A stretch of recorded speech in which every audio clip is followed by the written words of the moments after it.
So, Aaron, the fifth game, Batman Arkham City. Ooh. Is this comparable to Arkham Asylum? Oh, absolutely. They're practically the same game. It's just Batman Arkham City is more open world than Arkham Asylum, which is actually its biggest flaw. Why do you say It that? had such lack of focus. With Arkham Asylum being on a smaller scale and a lot of the combat being indoors, the story was way more focused, and I felt like the NPCs were much less annoying. Where Arkham City, you'd be flying across the city, and they tried so hard to make it like you were Batman in Gotham City by being able to pick up and hear different enemies down below you as you're swinging from building to building to building with your grappling hook. And it got so annoying. Constant chatter. And I don't remember that being a problem with Arkham Asylum. What did you think of the upgrades and abilities that were in this game?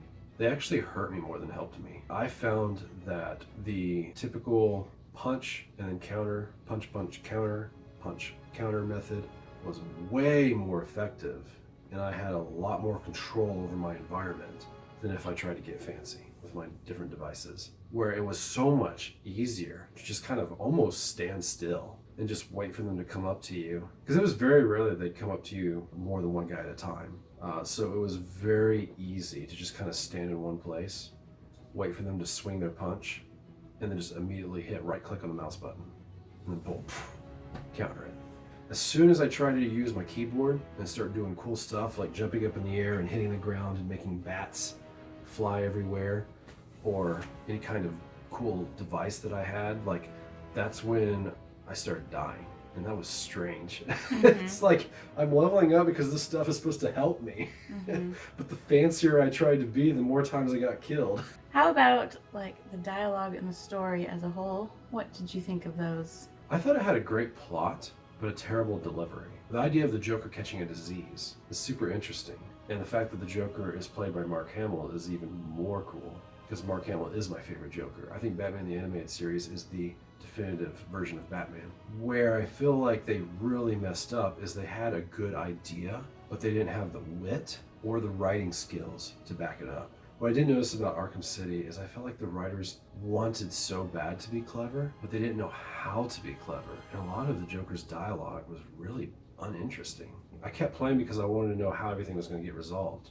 But the characters never said anything memorable. I can't give you a single one-liner from Mark Hamill in that game, or Kevin Conroy. The only lines I can remember is when you're flying over the city and you can hear people talking and they're always like, man, it's cold out here. What I do appreciate about the game is, unlike, say, Borderlands or some of those other games, I think the writers kind of knew that they weren't very funny. So they didn't try to ham-fist anything or shove anything down your throat. And I do appreciate that. They knew they weren't funny, so they didn't try to be funny. I think they had better self-awareness than like the people at Gearbox, if that makes sense. Oh, that makes sense to me. I've never experienced something more this is funny than Borderlands 2, because it was so unfunny. How about like the extra content, like the Riddler and things like that? Those Riddler puzzles, they're so immersion breaking. For a game that tries to make you feel like Batman, it's like N64 Banjo-Kazooie troubleshooting. Like, stand on this platform with a question mark on it until it lights up. Then quickly run as you can and dive with your new ability that you unlocked as fast as you can to the bottom of the ground to stand on another question mark till it lights up.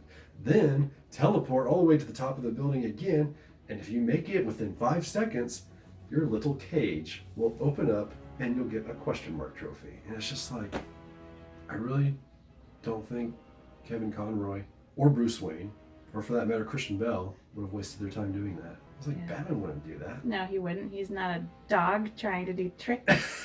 I hated it. It was so bad. How about the menus? This is what I remember from Arkham Asylum. I remember that when you were looking up, when you go to your main menus, and when you were looking up the biography of a villain, it would have the BIOS of Clayface, and I'm pretty dang sure that it was a hand-drawn picture of Clayface with BIOS written next to it. I'd have to go back and play it, but I really remember the user interface on Arkham Asylum being really cool. Fast forward to Arkham City, I couldn't believe how generic and how uninspiring the user interface was. You know, it was kind of like a blackish green background with gray tabs. And everything felt so generic. Like there was no love put into it. And I know that that shouldn't take away from the game, but it's those small details that really stick out to me. It seemed like there was so much more love put into the user interface of Arkham Asylum than in Arkham City. So you don't believe that it deserves the hype that it's been given and the praise that it's been given? Let me think carefully before I say this. I cannot think of a single game. Nope, I can't think of it. That is more overrated than Arkham City. If you're a huge Batman fan, then it was a good game. And I had fun with the Batman IP. It's just I went into it expecting it to be better than it actually was. Because we're in the year 2020, there's a ton of gaming websites that released best games of the last decade, from 2010 to 2020 or 2019. And every single one of those sites included Batman Arkham City. And after playing the game and beating it, I'm still scratching my head wondering, now what was so great about this game? I really don't understand why everyone thinks that the Arkham City was the pinnacle of the series. It's really plain. Okay, well, if you're gonna give it a rating, 10 being superb, what would you rate Batman Arkham City? It's a straight 7. It made no impact on me. I thought it was boring, but I wanted to know what happened to the Joker.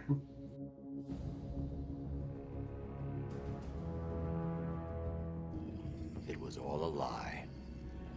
There's nothing wrong with you. Nice of you to say, but you of all people should know there's plenty wrong with me.